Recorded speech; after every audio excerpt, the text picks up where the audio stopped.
नमस्ते। मैं हूं संजय दीक्षित और आप देख रहे हैं दी जयपुर डायलॉग्स।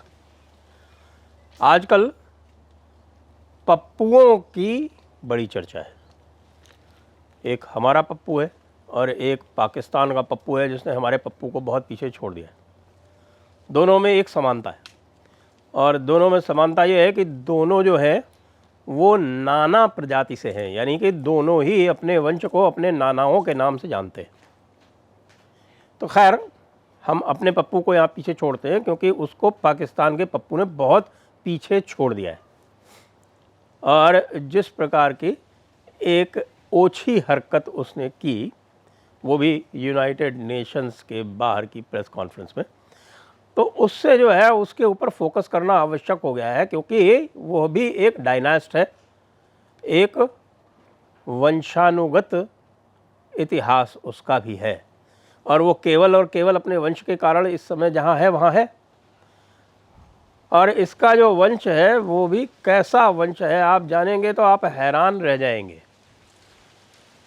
इसके वंश में कमीनापन आरंभ से है।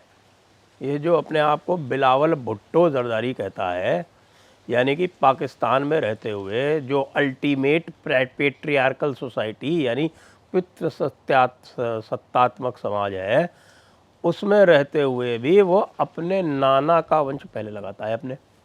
भुट्टो, ये भुट्टो क्या थे? देखिए, पाकिस्तान में दो तरह के मुसलमान पाए जाते हैं। एक तो है वो अशराफ जिन्होंने बाहर से आक्रमण किया और जैसा कि आजकल जो है साजिद तारड़ जैसे और बहुत सारे और पंजाबी कह रहे हैं कि भाई हमारे पंजाबियों के यहाँ तो बहुत पुरानी प्रथा थी कि तलवार देख के सलवार खोल देते थे। तो ये जो भुट्टो वंश है ये भट्टी राजपूतों का वंश है। ये उन कलंकित राजपूतों में से है। अधिकतर राजपूत, क्या मैं कहूँ 90 से 95% राजपूत तो अपने धर्म के लिए अपनी उन्होंने जान बलिदान करने में, वीरगति के सामने अपना वीरगति वर्ण करने में कभी कोई किसी भी प्रकार की हिचकिचाहट नहीं बरती। और उसी कारण आज भारत में हिंदू धर्म अभी भी न केवल बचा हुआ है अपितु फल फूल रहा है।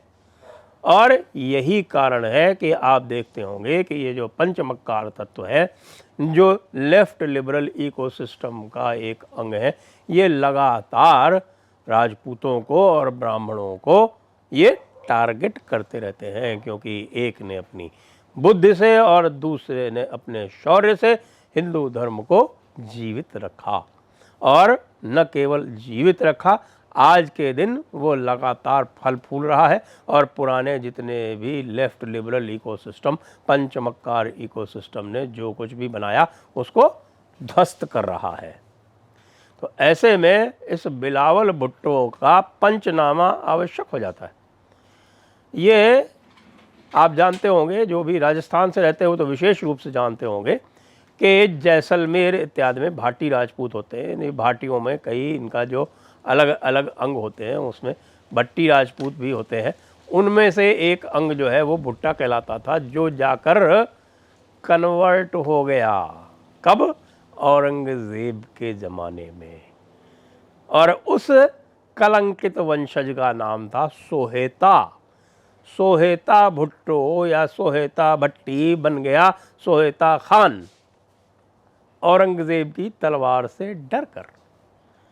औरंगज़ेब की तलवार से डरकर सोहेता खान भुट्टो ने अपनी सलवार उतार दी और अपनी सलवार उतारने के एवज में उसको कुछ इनामात मिले और एक वो लरकाना के पास रोटा डेरो जो एक स्थान है, वहाँ जाकर वो अपनी जागीर पर कायम हुआ।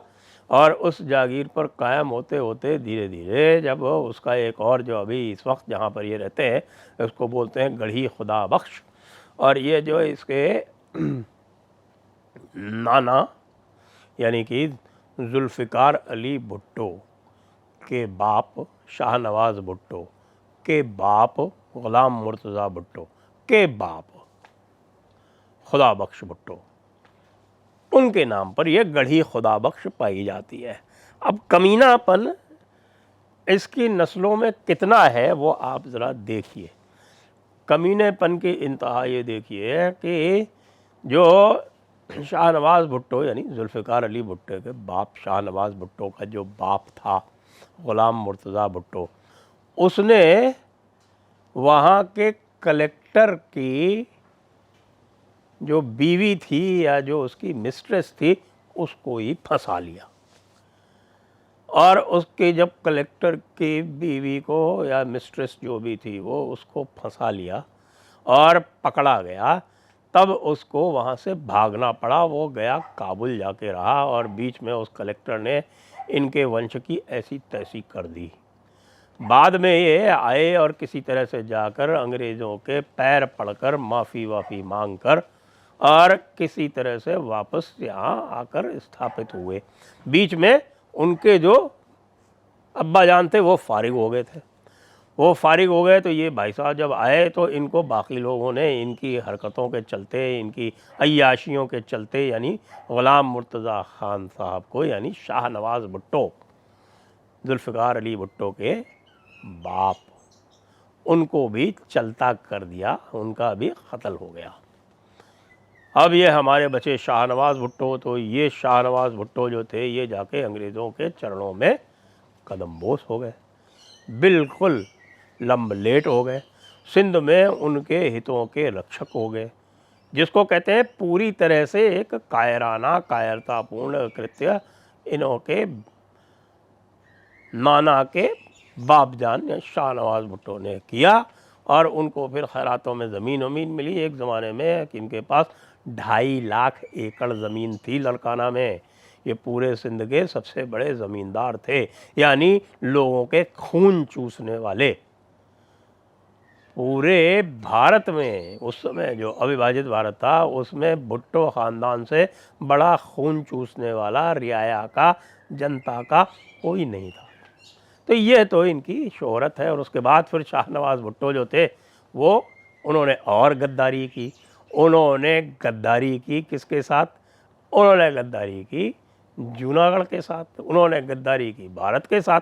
भारत के साथ गद्दारी करके जूनागढ़ को उन्होंने, वो पहले अंग्रेज़ों ने उनको वहाँ का दीवान बनवाया, यानी अगस्त 1947 में हमारी स्वतंत्रता का दिन तय हुआ था 15 अगस्त को, और मई में इनको वहाँ का दीवान बनवा दिया गया। कोई मोहब्बत खान साहब थे वहाँ के नवाब, और वहाँ जाकर इन्होंने accession, instrument of accession sign करवा दिया पाकिस्तान के साथ। तो उसके बाद फिर सरदार पटेल ने खदेड़ दिया जब जूनागढ़ वालों को। तो अब जनाब थे जब वह भाग के, जो पुरानी आदत है आप जानते हैं। और खैर ये तो वो कन्वर्टेड राजपूतों में से जिन्होंने तलवार के आगे सलवार निकाल दी उनमें से थे। तो अब एक बार फिर सलवार खोल के वहाँ से भाग लिए और पहुँच गए अपने लड़काना में। और वो इससे पहले अंग्रेज़ों के इतने बड़े चम्मच थे कि बाकायदा इनको मिनिस्टर बना के रखते थे। बॉम्बे प्रेसिडेंसी में जब सिंध होता था तो बॉम्बे प्रेसिडेंसी में मिनिस्टर होते थे, वहाँ इन्होंने खूब सारी अपनी प्रॉपर्टी बनाई। और बाद में भाग जाने के बाद भी यहाँ बैठ के अपने आप को पाकिस्तान का सिटीज़न नहीं डिक्लेयर करके, जब तक सारी प्रॉपर्टी खुर्द-बुर्द नहीं कर दी तब तक अपने आप को पाकिस्तान का सिटीज़न भी नहीं कराया। तो ये है बिलावल भुट्टो जरदारी की डायनेस्टी, इनके ये वंशानुगत उनके ये गुण हैं। तो इसलिए आज जब आप इनको देख रहे हैं कि ये भारत के विरुद्ध, भारत के प्रधानमंत्री के विरुद्ध विश्व भ्रमण कर रहे हैं, कोई बात नहीं। अभी अभी खबर आई है कि इन्होंने जाके जयशंकर जी के साथ में माफ़ी भी मांग ली है। पुरानी आदत है, इनके ख़ानदान की आदत है कि जैसे ही तलवार दिखाओ वैसे ही सलवार खोल देते हैं। इनका बाप जुल्फ़िकार अली, इनके नाना जुल्फ़िकार अली भुट्टो शिमला समझौते में अपनी बेटी को लाए थे। क्यों लाए थे? अब मेरी जो जिह्वा है वो क्या है, कुछ मर्यादाओं से बंधी हुई है, तो मैं खुल के आपको कह नहीं सकता कि ये क्यों लाए थे अपनी 17-18 साल की बेटी को वहाँ शिमला समझौते में। लेकिन वो काम कर गई। ये 93,000 कैदी छुड़ा ले गए बगैर कुछ दिए भारत को। उसके बाद फिर वो प्राइम मिनिस्टर बनी। प्राइम मिनिस्टर जब बनी, जब 98 में प्राइम मिनिस्टर बनी, तब उसने कश्मीर के साथ में किस तरह से छुरा घोंपा भारत के पीठ पे, ये सब जानते हैं कश्मीर वाले भी। जिन लोगों को याद ना हो मैं उनको याद दिला दूँ। तो इसलिए अगर बिलावल भुट्टो जरदारी, इसका बाप जो था, यानी बिलावल का बाप, वो देखो आप, उसका जो बाबा था यानी दादा था, वो अवामी पार्टी में हुआ करता था, यानी बादशाह खां और उस वाली पार्टी में होता था, अवामी पार्टी में। और फटाक से जैसे ही भुट्टो का कत्ल हुआ तो वो कूद कर शामिल हो गया, आपके पिछलग्गू बन गया ज़ियाउल हक का। और उसके बाद से इनका रिहेबिलिटेशन हो गया, उसकी शादियां हो गई। ये छोटा मोटा ज़मींदार होता था, भुट्टो बड़े ज़मींदार होते थे, ज़मींदारों में आपस में शादियां हो गई। पूरा का पूरा पाकिस्तान जो है वो एक फ्यूडल सोसाइटी है। आज भी वहाँ पे नवाब ज़मींदार वगैरह जो है वो सब कायम है उसी तरह से जैसे कि आज़ादी से पहले कायम थे। तो वहाँ के लोगों ने तो अभी तक आज़ादी देखी नहीं, उनको तो केवल वही इस्लाम का चूरन और मिलिट्री की बादशाहत, यही उन्होंने देखी है और यही उनका फेट है। इसी में वो खुश हैं क्योंकि इस्लाम यही सिखाता है। इसलिए बिलावल भुट्टो, तुम्हारी तो पैदाइशी, तुम्हारी तो वंशानुगत ये विशेषता है कमीनेपन की, ओछेपन की, पप्पूपन की। इसलिए हमें कोई आश्चर्य नहीं होता। तुम्हारी ये कमीनगी, ओछापन, तुम्हारी ये पप्पूगिरी तुमको सलामत रहे। हम तो तुमको कुछ भी नहीं समझते, भारत के आगे तुम कुछ भी नहीं हो, तुम चू चू के मुरब्बे हो। बिल्लो रानी, पप्पू जी पाकिस्तान के, आपको जब भारत की गर्ज सुनाई पड़ेगी, गर्जना सुनाई पड़ेगी, दहाड़ सुनाई पड़ेगी, तो सदैव की तरह आपके जो आपके वंश की परंपरा है उसकी तरह आप पैंट गीली करके आप अपनी सलवार पुनः खोल के और तशरीफ दिखा के खड़े हो जाओगे। आई समझ में? जय हिंद, वंदे मातरम।